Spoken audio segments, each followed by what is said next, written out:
witness. And the man who's going to be giving the witness is named Frank Simmonds. He's from Brooklyn, where he lives with his wife and 2 children. His wife is a poet and will be reading tonight, by the way, at 8 p.m. And, you know, we were just talking about culture and, you know, the importance of a witness to what we're talking about when we were talking about culture. The importance of having people who can who have the gift, really, who've been given the gift of the ability to put into words in a way that can be communicated to us. What Christ is doing in their life is something really beautiful. And Frank, you know, I asked Frank, what should I say about you? Because he is going to talk about his life, so I'm going to give you the bio and then he, you know, repeats the bio. But he told me to say that basically he is a person who feels that God has called him to talk about his life to people, and he has had the great grace and happiness and joy to say yes. And that's basically what he's doing here. So I've heard him talk several times and was really moved. What I was moved by was my desire to be like him. You know, I want to live in the way that he lives. So without further ado, I just ask you to listen to Frank.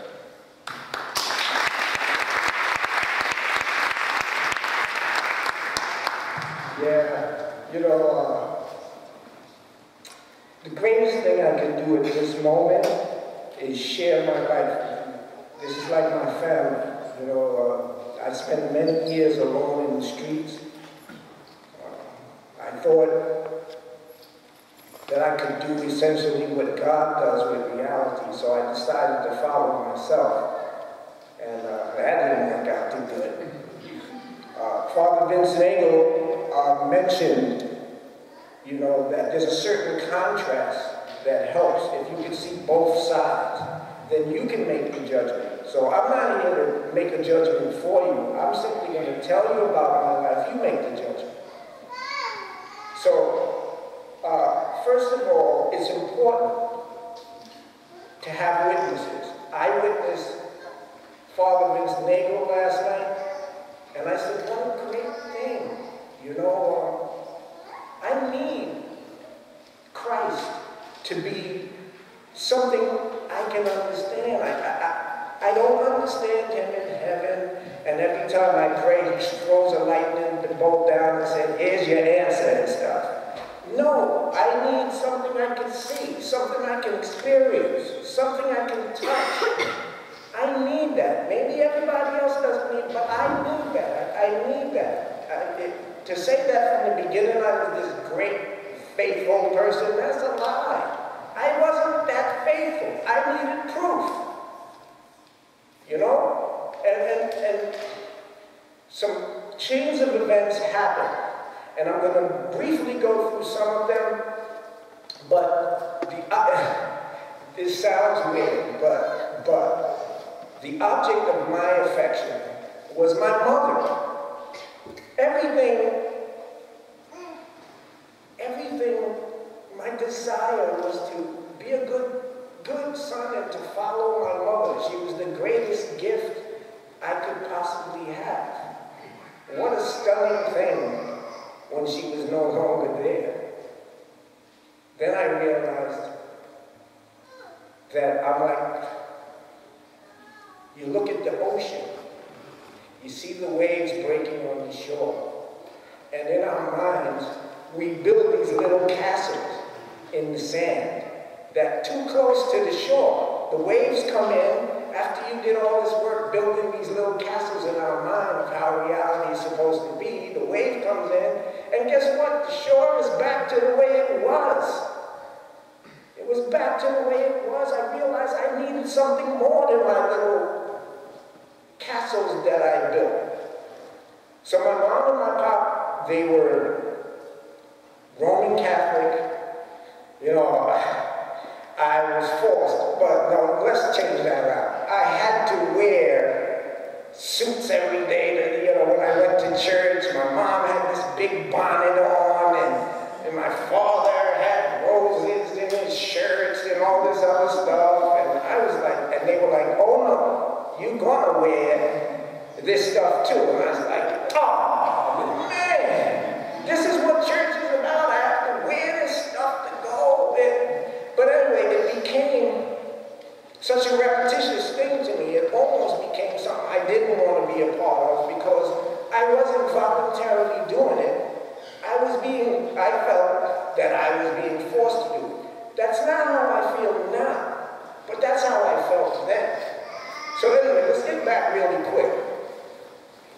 When I was like 16 or 15, my mom told me one day in the car, because she took me everywhere. She basically raised me. My father was like a scientist.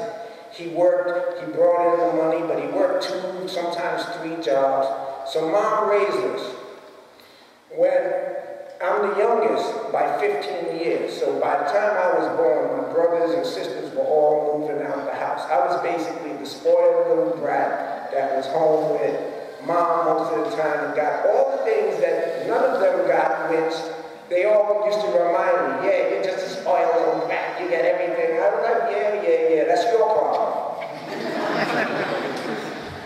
So, what can I tell you? But anyway, when I was 15, I was in summer school, and my mom pulled up to pick me up from school, and she just looked at me with this look I couldn't understand. She was like, I always had this look of love that my mom gave me. This was a look of desperation type of a look, and she said, son, what are you going to do when mommy's not around anymore? And I was like, don't even come up with anything like that. How could you say such a thing? That's not funny. She said, I'm not joking. She says, your mom is really sick. And she's probably going to have to go to the hospital, and she'll be back. And I was like, wow. I never thought that I would ever have to face the fact that my mom wouldn't be there with me in everything. I really couldn't understand. And it happened so quickly. My mom was like this big woman, man. 189 pounds, 5'9", West Indian woman, big, strong woman. She died within like 1 or 2 years at 72 pounds. And I had to watch this. Go to the hospital. At some point, I was like, where's my mom? And she's like, you don't know me anymore? I was like, oh, can't let her see that, it was just,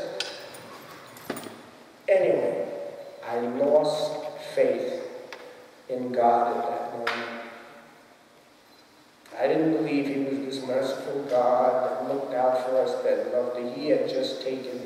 He was about to take the most important figure in my life from me. And it's hard for you to explain to me how that's merciful. I'm a kid. I'm still young. I'm still trying to form.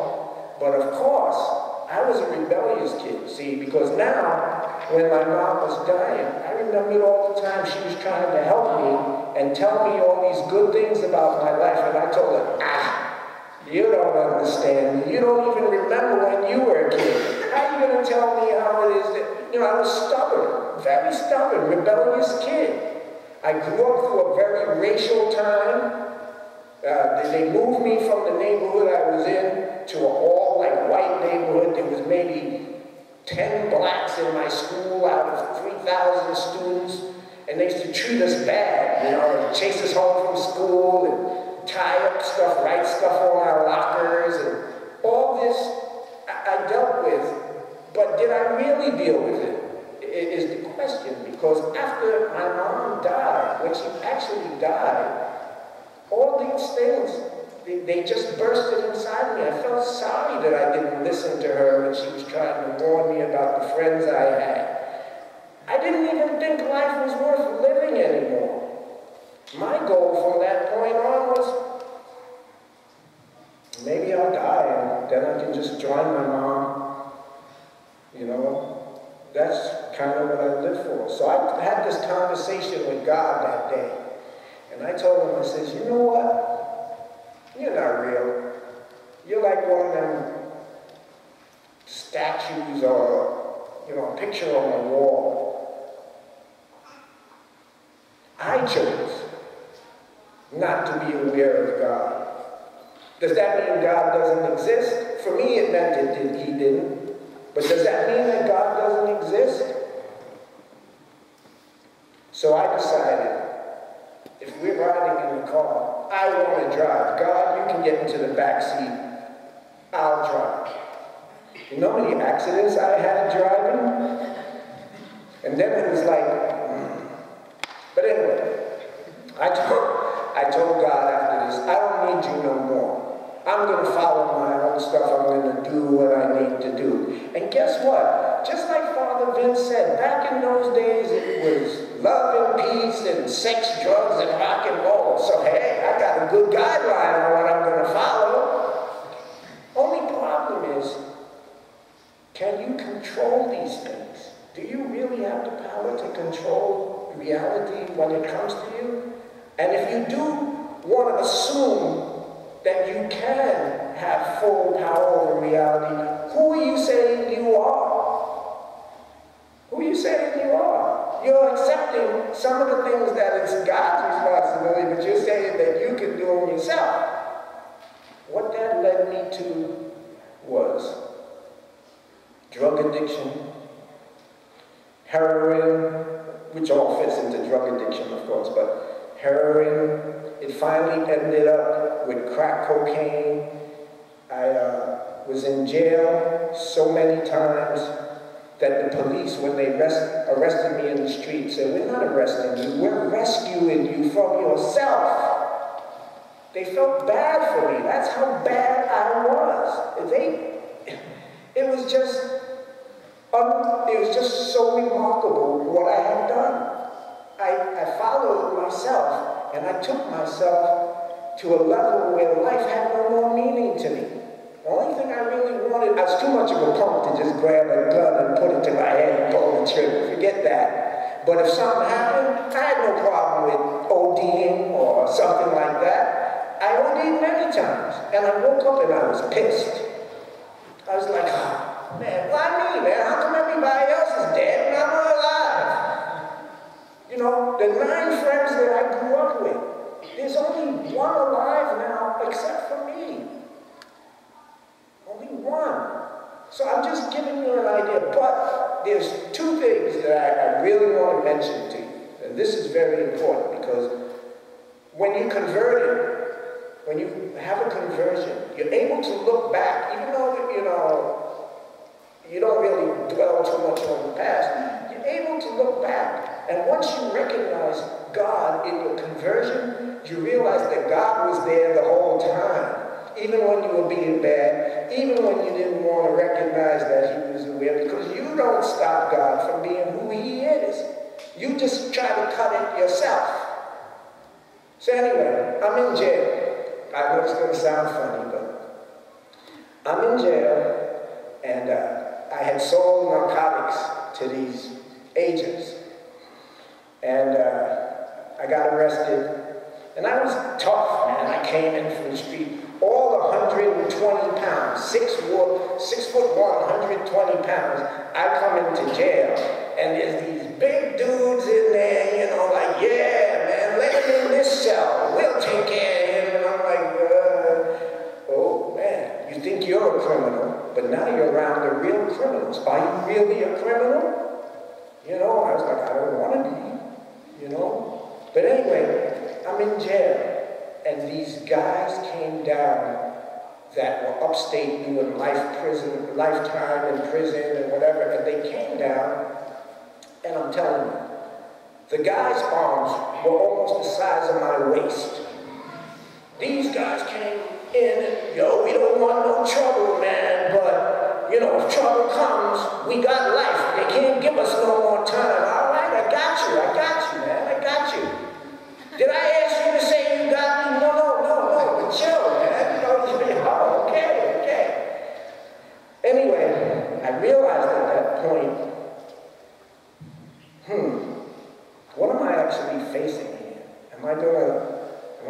really want to go upstate where these guys were. So I made friends with these guys, you know. I used to ask them, so what's it like upstate? Well, yeah, it's really nice. We can't wait to go back. We lift weights all day. We carry mop buckets around. Then we play football with no uniforms. And the only goal is to walk off the field. It doesn't matter if you got broken arms, broken legs, but you have to walk off the field or they beat you up. And I was like, what? And I was like, but you're doing life. What do you do like for women and stuff? Oh, that's no problem. The new guys that come in become our wives. And I said, oh, shoot, I might be one of these new guys. Oh, man. So all of a sudden, that relationship I had with God, maybe I should try to go to Bible study or something while I went to Bible study. It was cool, you know. I was going to it because I thought maybe I could possibly tell God, maybe I believe in you a little bit, you know. I'm not going to, you know, concede that what I said was true. And one day, I came back from Bible study and I was playing cards. And they told me to keep the score. So I had this big piece of paper, I was keeping the score, we were playing spades, and I was writing. And I started writing stuff, I guess it didn't come from my mind, it came from my heart. And I was writing. So I looked down, and by the end of the game, there's this whole poem, a religious poem. I'm in jail. I'm not even thinking that much about God, and here comes this religious poem. So I'm going to tell you what the poem said, but I have to move on, you know, but it was called, Lord, Show Me the Way. Coming from me, in jail, an angry guy writing this poem. I don't get it, but I understand now. So it was, Lord, show me the way, and it went like this. I pray for a good future. God, please overlook my past. Forgive my sins, so I may find happiness at last. I am a lost sheep. Please lead me back to the herd. Help me change my life, Lord. Just bless me with your word. I'm paying for my mistakes. Please help me ease the pains. Release me from the anxiety of my spirit being in chains. I love you so much, God. Your son dealt with pain and strife. I'm thankful that Jesus, for our sins, has given up his life. You're so understanding, so willing to forgive. Please, cleanse my mind and body so my spirit will live. I will not give up to Satan the life that you have given me. Please, send the Holy Spirit as my guide until I come to thee. Amen. And I'm like, what? And they're like, what did you write? I said, oh, nothing. The score is like, you know, I was like, totally, you know, I'm not admitting that this is coming out of me. But anyway, I went back to Bible study that next Wednesday, and I showed it to the minister that was doing it from the Diocese of Rockville Center. And he read it. Well, no, actually, he read it, he came in, and then all of a sudden, of course, in Bible study, here comes these big dudes. We want Bible study. Man, now he, you know. And then he, in the middle of Bible study, I'm sitting in the back, because they're sitting up front. I don't want the back. I don't want to be close to the exit, you know what I mean? You know, I ain't no tough guy. I admit it. I'm not ashamed to say I'm no tough guy. Compared to what I saw, there was no chance. But anyway, he reads this poem in Bible study, and I'm sitting in the back, and I see these dudes going, and he goes, you know who wrote that poem? And they were like, no, who? Him. And I'm in the back sitting there, and they turned around, and it was like, word? He wrote that? Yo, this is, I need a copy of that. You got it. I'll write all the copies for you want. Anyway, it came around that I had to go see the judge for selling drugs.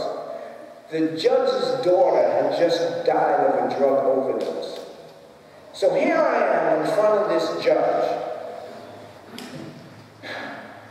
Oh, by the way, my lawyer also saw the poem, which was given to him by the minister.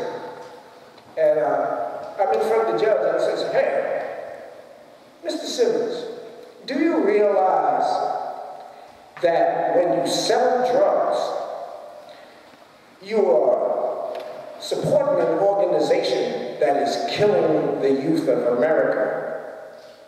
So I was like kind of smart. I was like, yes, Your Honor, but I'm not a drug dealer. I'm a drug addict. He says, Mr. Simmonds, do you realize that as a drug addict, you are still supporting an organization that is killing the youth of America? I said, yes, Your Honor. He says, then you can understand why I'm going to give you the maximum under the state law. And all I thought of was, I'm the new guy coming in upstate with these big guys. They probably got a wig waiting for me. You know? Anyway, I said to my lawyer, I said, how much time do I got, man? How much can I get? He goes, oh, it's only 5 to 15 years. My legs started shaking. 5 to 15 years. Anyway, we're up there. The judge looks down, and he's like going through my file. He goes, sir, did you write this poem? And my lawyer goes, I gave the judge your poem. I says, yes, Your Honor. So my lawyer says, well, as you can see that he has some type of education, he has a willingness to repent. As you can see from the Lord showing the way, he's religious. If you send him upstate, he's not a career criminal at this point, but if you send him upstate and he has to face what's happening upstate when he comes back, I can guarantee you he's going to be a hateful career criminal. So the judge says, what do you want to do? Anyway, the whole thing went through. I ended up going to a drug rehab instead of going to jail for 5 to 15 years as a result of something I really had no control of. If it was up to me, I wouldn't have written that poem. If it wasn't for them, I wouldn't have gone to Bible study. And still, I'm not admitting at this point that God is still present and helping me. This is just a coincidence. I went through the program, I graduated.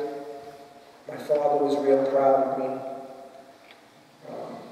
Just when we started to get a relationship back together, he got cancer and he died.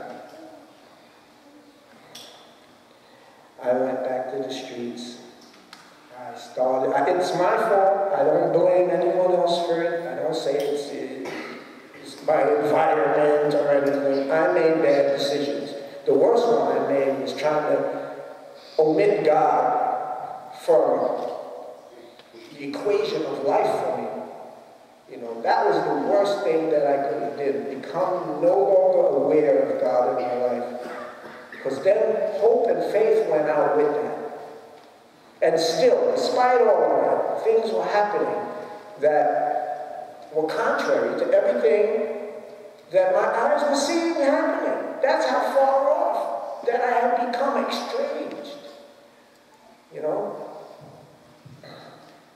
Anyway, I'm going to skip because I want to make time, but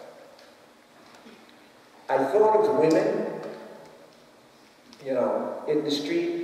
You heard Vince Nagle and stuff. I thought of women as companions, you know. You do whatever you want to them. That's all they were good for. I wasn't looking for no relationship with anybody. But sometimes you meet something that defies everything that you believe in. And this person came in the form of my wife now, Rita. She didn't fit into the script of what I thought a woman was for. She was exceptional in such a way that even if I thought of doing to her what the desire part, like Vince Nagle had it at first night or whatever, and all the rest of that stuff, I really thought about that. She's too nice to do that too, you know? I mean, there was a certain innocence that I had not seen in any woman. Something that was undeniable to me. Something so attractive. I ended up, after being in the street, and God bless her, because she didn't know I was still high and all that stuff when she met me. She just looked at the person and cared about the person. She just looked at the person and cared about the person. And I remember I went back to rehab. And I received, I was in the room with these two guys, and they were drug dealers, and they're like, yo, when we get out of this program, we're going to take over this block, and I'm going to put you down with all the drugs you need. I was like, man, I ain't coming here for this, man. And by the way, the most important thing, I skipped something, and I really need to put this back. Before all that happened, the only option that I could come up with to solve the problem that I had created in my life by putting God on the back burner was suicide. The only way to free myself from what I was entangled with, the grasp of crack, all the rest of these things, was suicide.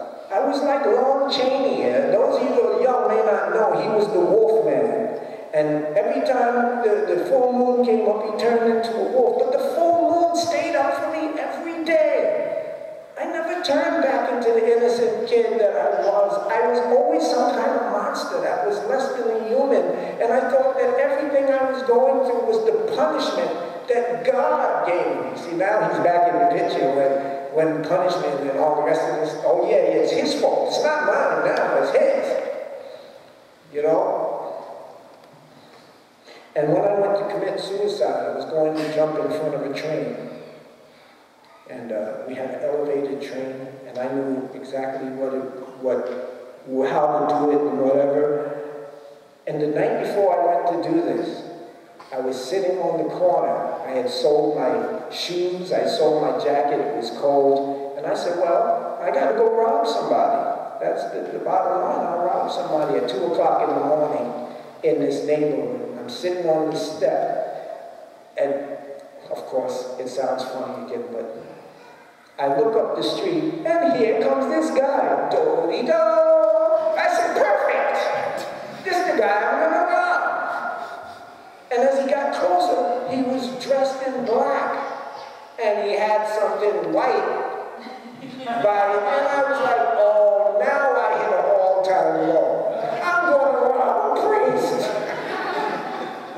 But maybe he had the collection from the mass on him, so I won't have to worry for a couple of days, you know what I mean? I said, you know what? I'm going to give him a break. If he don't say anything to me, I'll let him walk by. But if he says something to me, I'm going to get it. So he walks on by, and I'm like, so I see him, he stops at the corner, and then he turns around, and he looks at me, and he says, young man. I said, what you want, man? He says, young man, if you think God is going to come and lay down in the gutter with you, he's not going to do that. You know why? Because he's holy. He said, but if you ask God, he'll reach right into that gutter and he'll take you out. And I said, you need to go, old man, go. He turned the corner, and I said, I'm going to rob him anyway. I ran right around the corner. As he turned the corner, he was gone. Now, there's possibilities. He went into one of the houses there. No lights were on in any houses. 2 o'clock in the morning. He was gone. I felt convicted to the super max. I was like, I gotta kill myself. I can't live like this no more. If my mom's alive or something, she's probably rolling over in heaven watching her son turn into this creature because he makes such stupid decisions. I'm a failure. So that next morning, I'm walking down the street, going to the train station, and I said, see God, just what I said. You're like a picture on the wall. You ain't stopping me from doing all this stuff that I'm doing. You're a figurehead. Just like the Pope. I was really, all this other stuff that I was saying. And I don't want this to be abstract, but what happened next was so unbelievable. It's still almost unbelievable, but it was like somebody took a remote control and stopped my life. So stop right there. And before that happened, I was talking to God, and something cried out through my mouth. It actually cried out from inside and said, God, if you stop me from what I'm about to do, I will serve you for the rest of my life. And I was like, no, where'd that come from? Who was that crying out to God that was beyond my conscious, subconscious? Where was this voice coming from that was crying out to God? And then I got even more convicted. I said, so if something's crying out to God, then God must exist. And guess what? If I do what I say I'm going to do, I'm about to find out the truth of it. Because once I get hit by the train, if I'm dead, all of a sudden it could be like, hi, I'm God.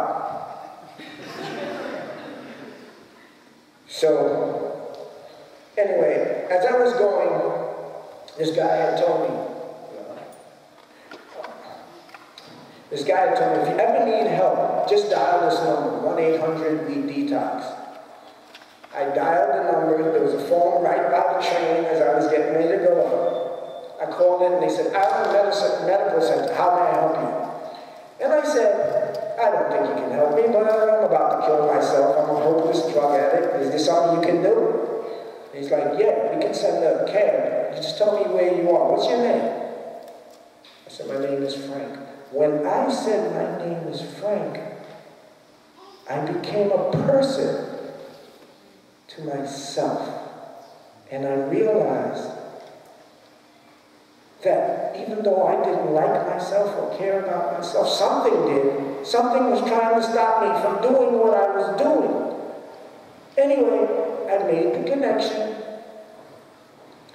They sent a cab, picked me up, took me all the way from Brooklyn to Long Island.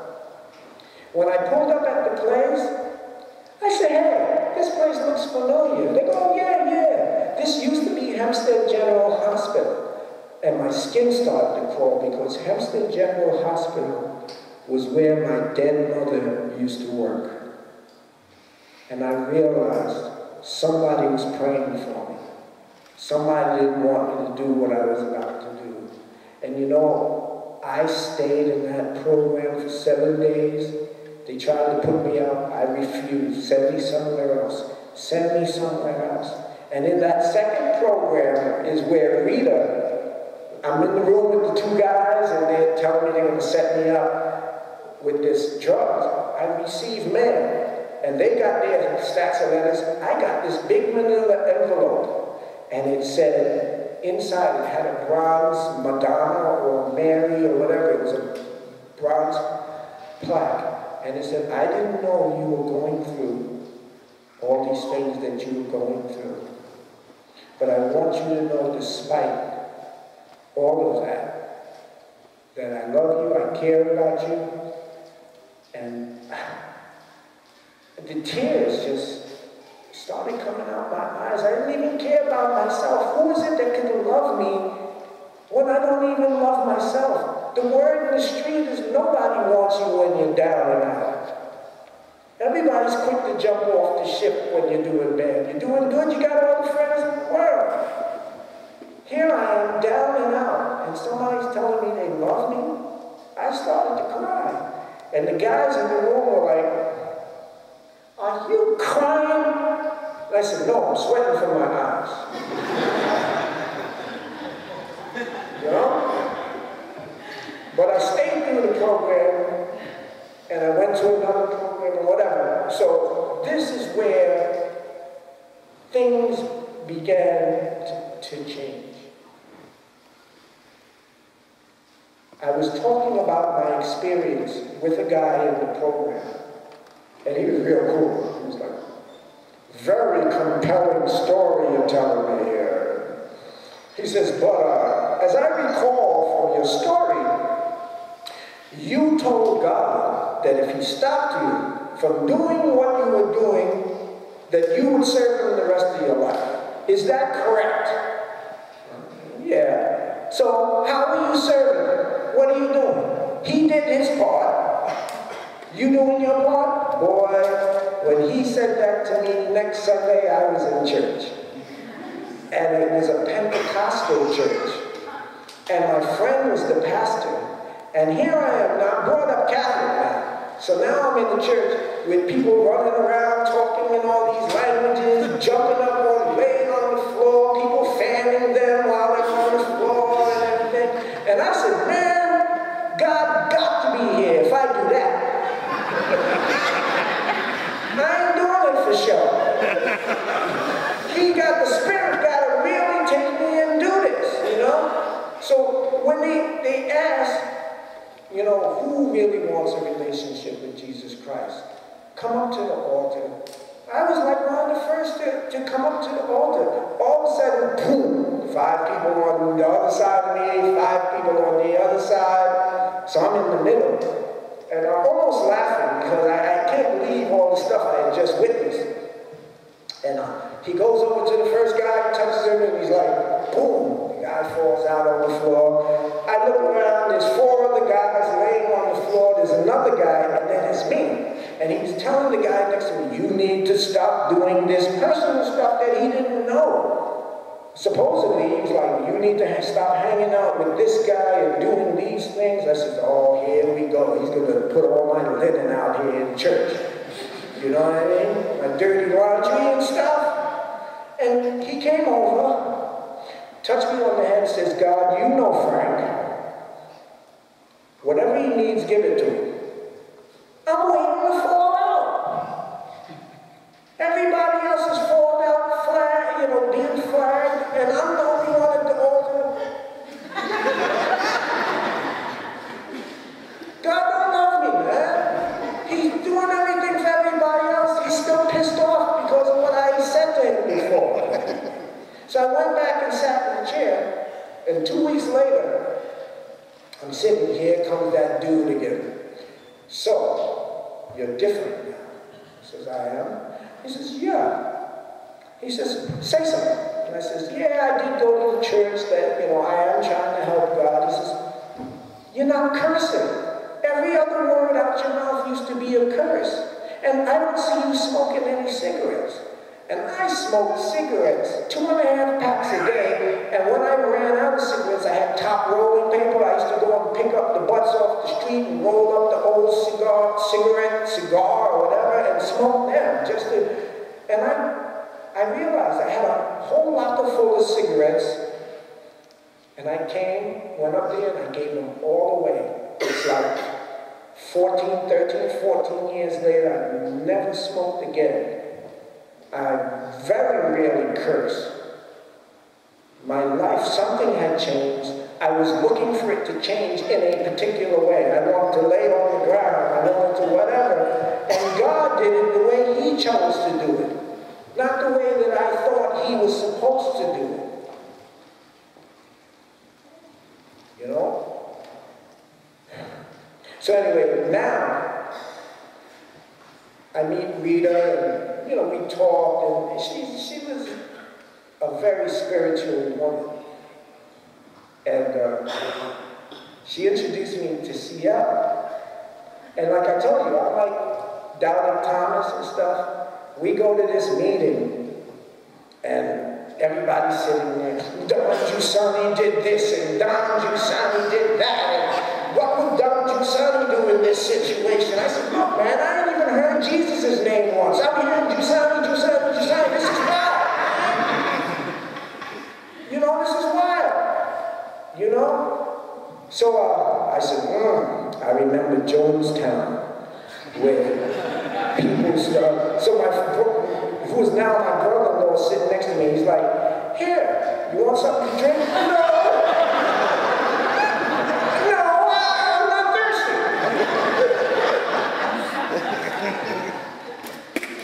You know, I ain't thirsty, man. You know, but here's the point that I'm trying to make. With us, conversion means, to me, I'll say to me, meeting something that's so exceptional, that is above all your doubts. It stands out so far beyond anything you can imagine that it almost imposes itself on you. It's so powerful. You know? I don't know why I kept going back to this thing I thought was a cult, but something attracted me. Nothing forced me.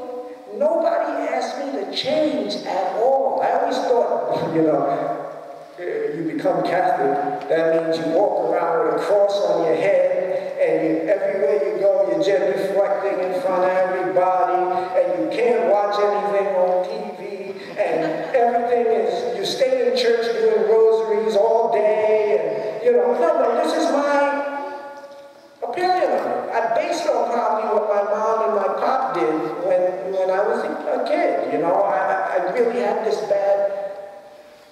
So I'm waiting for them to try to change me, like the Jehovah's Witnesses, be at my front door with the Jusani magazine and get up! No, man, I'm sleeping. No. You have to read this magazine first. Then you can go back. Man, get out of my door and out of my face. You know, I had that type of attitude, that roughness to myself. I still had that. But when Rita asked me to come, what actually made me come was I thought about that Madonna, she sent me in the program, and that this woman loved me. And why would she send me to Jonestown to drink cyanide-laced, unless she was drinking it herself? And then I ain't following you. But the love always permeated. It was always greater than anything I could imagine. Love is greater than the suffering and everything that you think. So much that God is greater than all the suffering that you have. If you have faith in something that is less than the suffering and the problems of the world, you got faith in the wrong thing. How am I going to have faith in something that's weaker than the challenges of my life?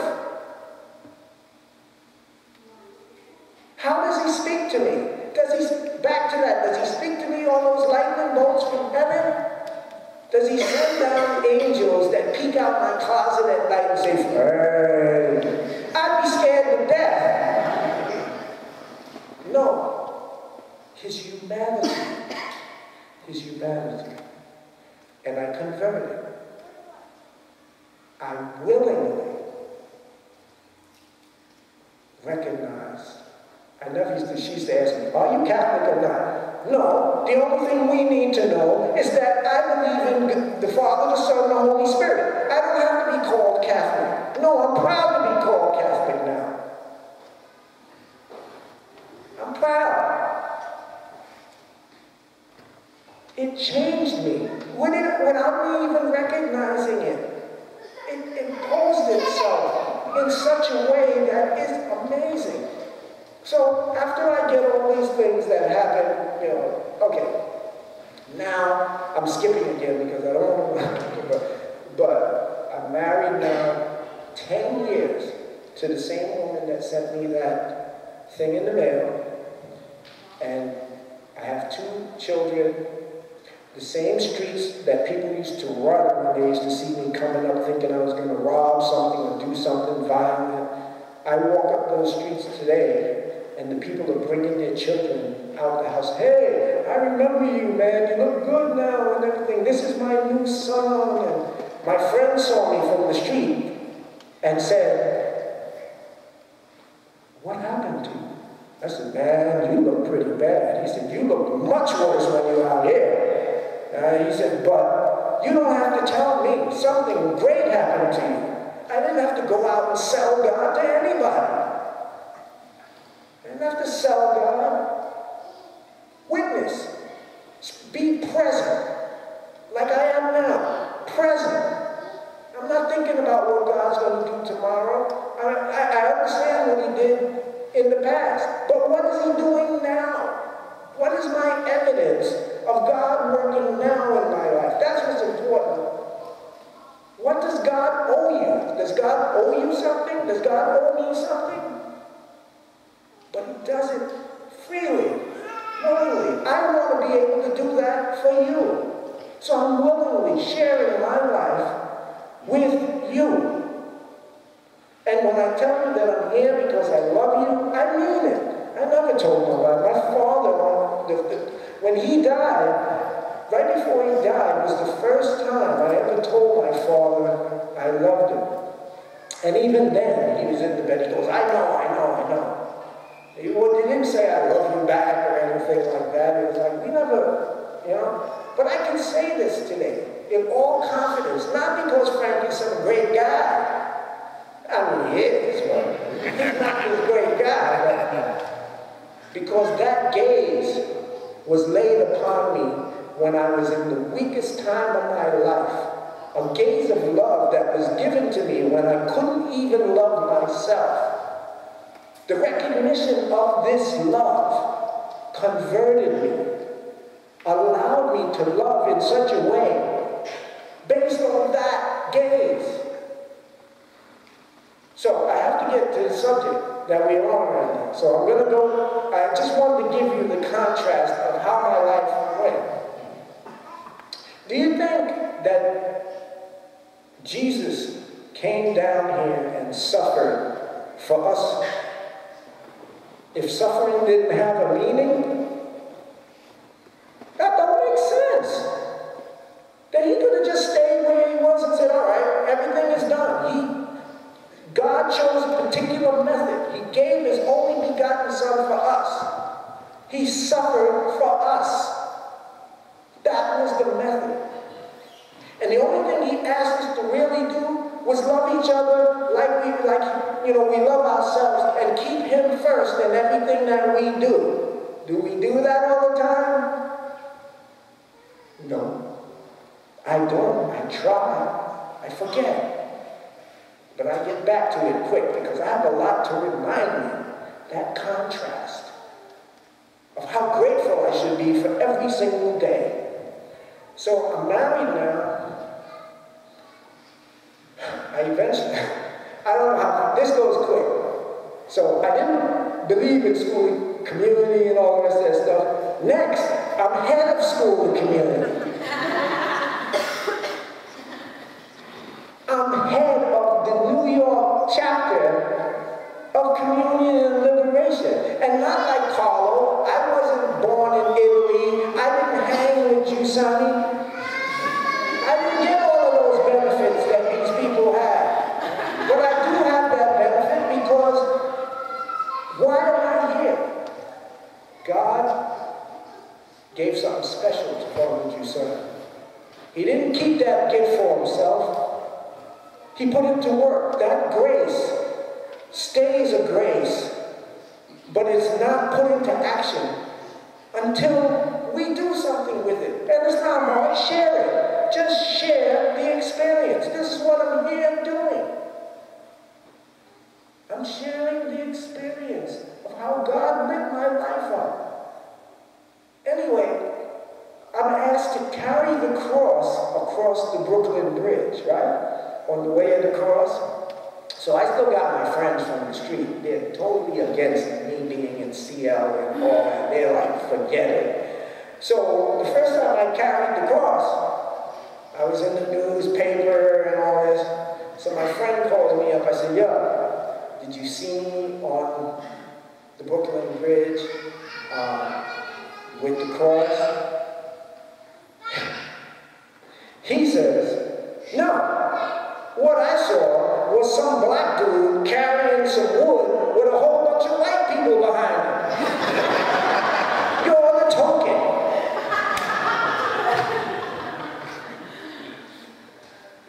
I'm like, man, I don't know why I needed his affirmation for what I was doing, why I needed to. I knew what he was going to give me. He goes, watch. As soon as something happens, they're all going to turn on you because you're not their kind. I said, my kind is black or white? Or is my kind that we were all created by the same God? You choose to take it whatever. Well, he didn't have too much of an argument against that. Okay? Because his mother died when my mother died, within a week. His father died within a week of when my father died. So, you weren't praying to God then? You weren't sad at that point? You know, so, but I'm not going to work on it. All I can do is look at him with the gaze that was given to me when I was down and out. And love him, no matter what. So anyway, I had problems. I had hepatitis C. I went through the whole program. It was taking injections. All these pills made me very sick. I did it for 6 months, and they tricked me at the end. They told me, you only got to take it for 6 months, and that's it. At the end of 6 months, he goes, oh, I think you got to take it for another 6 months. I said, man, I ain't taking this for another 6 months. But I went to my school community, and I said, look, this is the situation with me. You know, I trusted other people enough. You come from the streets, you don't trust nobody. You ain't going to tell them. You become weak with telling somebody your secrets. Here I am trusting. I give it to my school community, and they were like, Frank, we can't make this decision for you. This is a decision that you have to make yourself. Did you pray? Did you make peace with God on it? We'll support you whichever way you go. I was really taken by that. It was just so beautiful to have friends that were interested in my destiny. In my destiny, not just what I can give or how good I can talk or whatever, my destiny. So I didn't take it.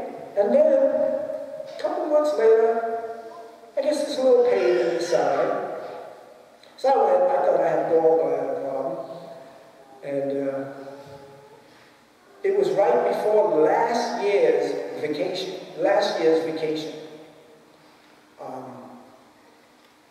They said, you have a mass on your pancreas, and we don't know what it is. All right, cool. Go and get the biopsy and everything done. Oh, it's benign. So I'm claiming miracle and this and all this other stuff. And for me, I have a little doubt. If I see a miracle, I'm still going to verify the miracle. I want to see it last. I want to see, you know, I want to. I mean, it doesn't always fit into my script, but now at least I'm not saying that's not a miracle when it happens in front of me. The sea parted. God said, here I am. No, that's not a miracle. That's not God. But the sea didn't part in front of me. You know, now I'm at least a little open. Comes to find out the biopsy was wrong. It was cancer. And it had spread from the pancreas through my lymph, all the way to my liver. And when they found it, it was in stage 4 terminal form. And they were basically telling me there was no cure for it. And I mean, anyone that knows me, I was basically 51 pounds heavier last year than I am today. I lost a lot of weight. The weight doesn't define the man. That's only one part of me, just the physical, but my spirit is strong. It's strong because I'm holding on to something that's greater than this cancer. I have a wife. I have an accompaniment that I hold on to dearly in the front, in the face of everything. It doesn't tell me that that Frank isn't important.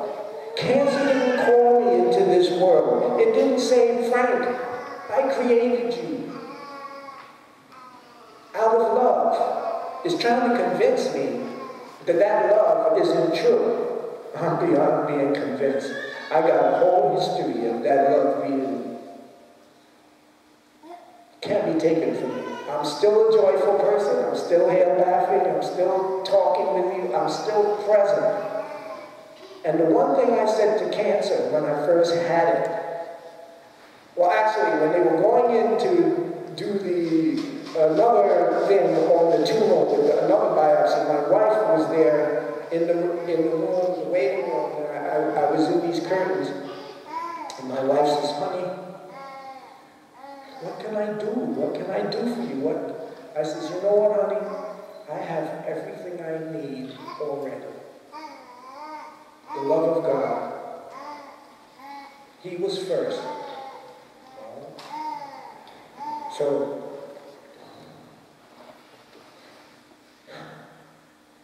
I was laying in that hospital room.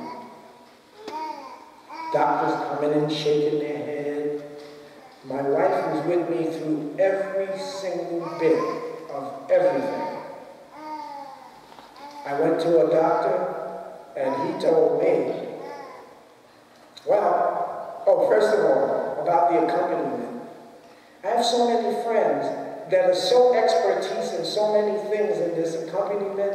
There's no way that I could go anywhere without somebody. You've heard the people talk. They're all experts in so many different things. So I have Renzo Canetta, who is one of the leading cancer researchers, and he's my friend. And he's like, I will go with you. I will talk to your doctors. The man came over, and he's a busy guy. The man came over to my house with 2 booklets of the medications only medications that work on my type of cancer, and this and that, and he sat down and went through every page, had it highlighted, what I could and what I couldn't do. So when this doctor told me, what you have is uncurable, I says, it's uncurable, okay? So what are you telling me, Doc? Am I going to die? Well, everybody's going to die. I mean, I'm not telling you that. You said it. Okay. All right, so in other words, I am going to die. And my wife grabbed my hand. She was sitting there with me. She says, don't just listen to him. Talk to Renzo. We have an accompaniment. We have people we can trust. And the doctor says, so I said, so what do you suggest, Doc? He was like, well, we're going to try traditional chemotherapy. Renzo had just got finished telling me, don't let them try to give you traditional chemotherapy. There's only 2 medicines that work, Afinitor and Sutent. If they don't give you those, they don't know what they're talking about. So I said, traditional chemotherapy, huh? I said, it's like, the needles and sitting in the thing, and he's like, yes, that's the only thing that I can offer you at this moment. I said, what about Afinitor and what about Sutent? He goes, oh, the targeted therapies? Well, I never really endorsed them. And he goes, by the way, I'm just a general cancer doctor, only a specialist with them. I mean, what am I talking to you for? Send me to a specialist that knows. The average person that would come in that didn't have this accompaniment would have just went for what you told them, and they would have been poisoned to death with something that doesn't even work. Thank God. That always came to my mind too. Thank God. So, anyway, to wrap it up, what I want to say, I mean, there's a lot more, but to wrap it up is, through cancer, through the experiences of my life, I realized that there's some things that I have, there's really all things, but some things that I don't have control over. This cancer, I can't say go away.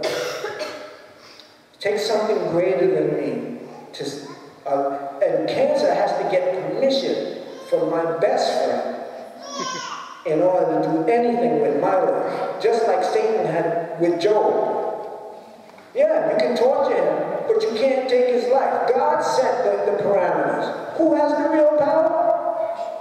Who has the real power? It ain't the cancers, none of that other stuff. And when we think that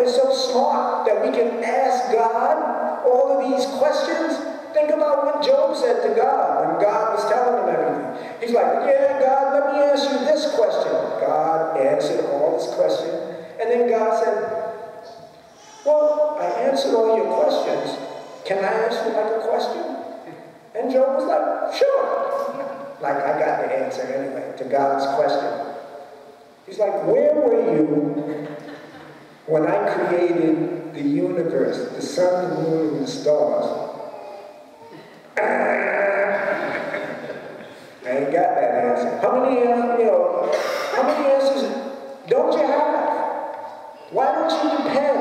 Why don't you understand? Because this cancer put me in a position where my needs were in front of me. I was able to see Christ clearer with my needs in front of me. Why? Because I was back to being a beggar. Not the beggar that we think is just throws ourselves down, even though I would do that if that's what it takes. But I learned to depend on something greater than myself. Because I don't change reality. What keeps me, what affirms me, is something greater than reality. The castle that it builds, that God builds, doesn't get washed away from the sand, yet the ones I do get washed away, and the sand is back to the way it was. What can I hold on to? The joy. Who can give me the joy that cannot be taken away? How can I be here right now, sick, in pain, and still smiling, looking at you? How is that possible? God, me, I don't have the answer. I don't know how I'm living life this way. I'm amazed at it. It's something exceptional. It's something that makes me curious. I don't have the answers. I'm searching. Even in the condition I'm in, I'm still searching. I have ideas, but I'm still searching. Without a search for the truth means you got the answer already. That means I don't need to search because I already know. What does that mean? I took control back from God, my little phony control that I like to have, and I have the answers now. And what happens when somebody asks you, how come I'm here? Oh, well, your mother and your father got together and that's how you're here. No, that's not what I'm searching for. How come when I get a job and I lose that job, I feel so bad? Because that's the only thing you think affirms you. The little castles that you build. What's greater than all of those things that cannot be taken from you? That's the importance. I can't give you the answers for how, but I did read that book by Father Giussani about is it possible to live this way? And the first thing I said was, no, I can't live, but I'm living this way now.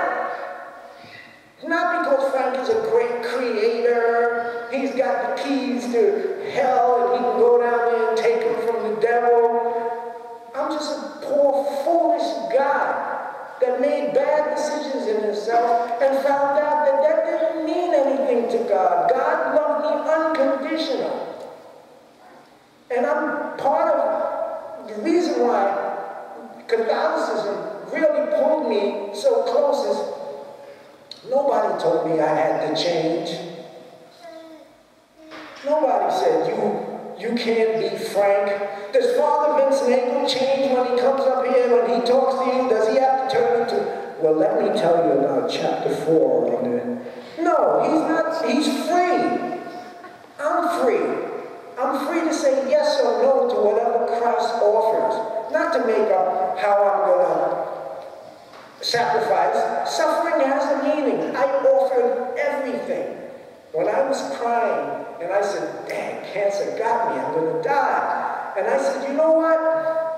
I offer everything to you, God, because only you can take this and bless the world.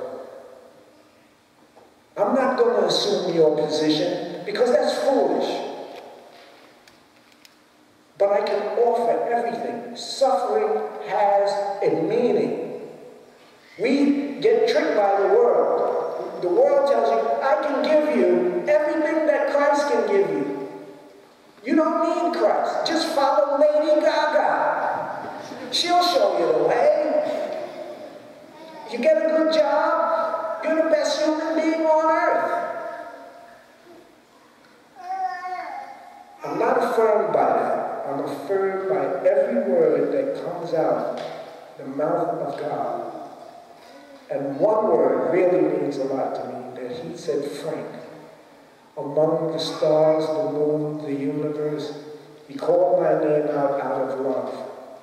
That is what gives me a tenderness to myself, not what I accomplish out here. And you can say no to Christ millions of times, and guess what? You can say yes one time, and it's greater than all of those no's. One yes is greater than all of those no's. I don't have to be Einstein. I don't have to be anything. I'm happy with being Frank, just who the way I am. I have a tenderness for myself. I never had. You're talking about a guy that was going to jump in front of a train because he couldn't handle his problems. Got a big problem now, cancer, terminal, and everything. Why isn't he jumping out in front of a train? Why is he holding on to his life? Why is he seeking God in this situation if I didn't have a tenderness for myself?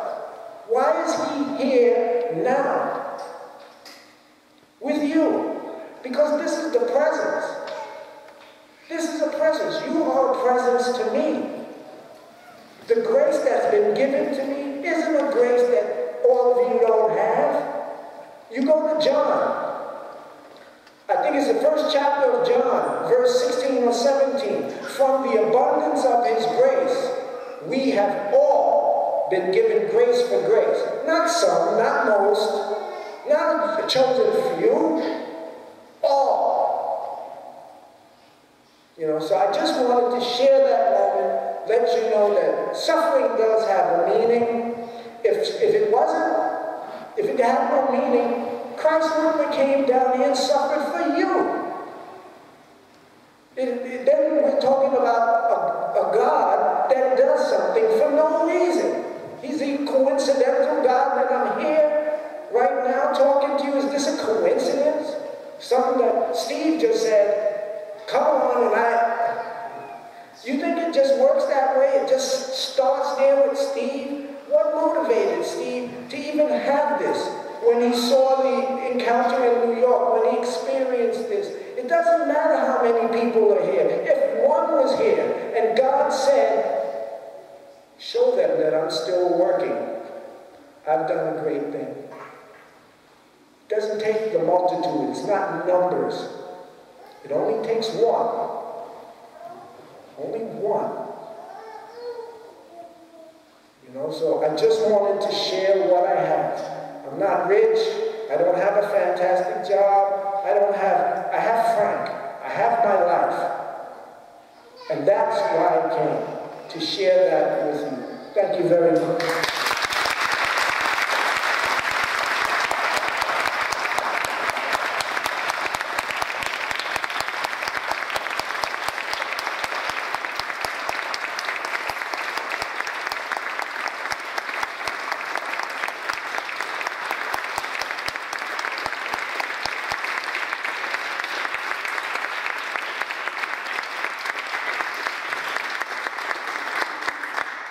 Thank you very much, Phil.